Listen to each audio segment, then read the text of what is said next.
Here's an American Family News update for you. I'm Bronson Woodruff. Another 2,000 National Guard troops, along with 700 Marines, are headed to Los Angeles on orders from President Trump aimed at putting an end to the anti-ICE riots. An initial 2,000 Guard troops ordered by Trump started arriving Sunday, which saw the most violence during 3 days of protests. We're told these are driven by anger over Trump's stepped-up efforts to arrest illegal immigrants. We're told that Monday's demonstrations were far less raucous, with thousands peacefully attending a rally at City Hall. There were also hundreds protesting outside of a federal complex that includes a detention center where some illegals are being held after workplace raids across the city. 9 people were killed at a shooting at a school in the Austrian city of Graz on Tuesday, and the suspected perpetrator, also died, according to authorities.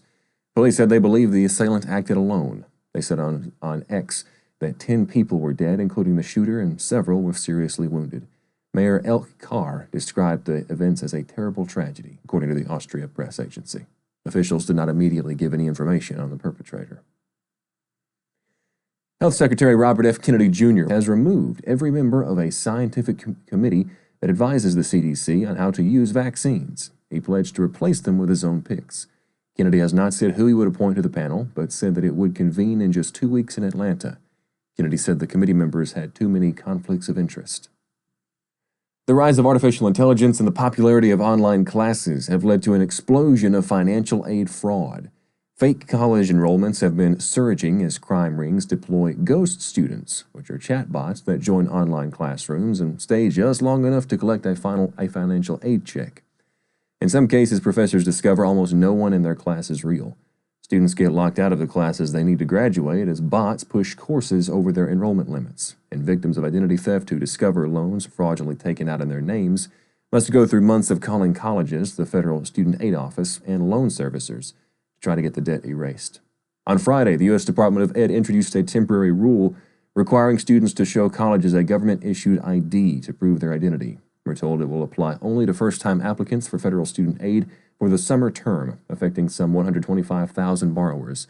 The agency said it's developing more advanced screening for the fall.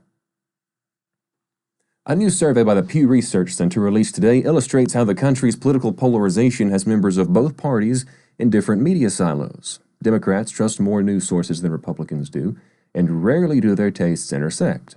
There were only 2 news sources tested that more than 3 in 10 Republicans said they were likely to trust: Fox News Channel with 56%, and the Joe Rogan podcast with 31%. Meanwhile, 13 of the sources had trust levels of more than 30% among Democrats. The 3 broadcast news divisions, PBS, CNN, BBC, the New York Times, the Associated Press, MSNBC, National Public Radio, USA Today, the Washington Post, and the Wall Street Journal. President Trump is trying to eliminate most government spending for PBS, arguing that its news content shows a liberal bias. That'll do it for this AFN News Update. Additional info on the stories you just heard and more news from a Christian perspective is available on our website, afn.net. That is afn.net. Thank you for watching American Family News. I'm Bronson Woodruff.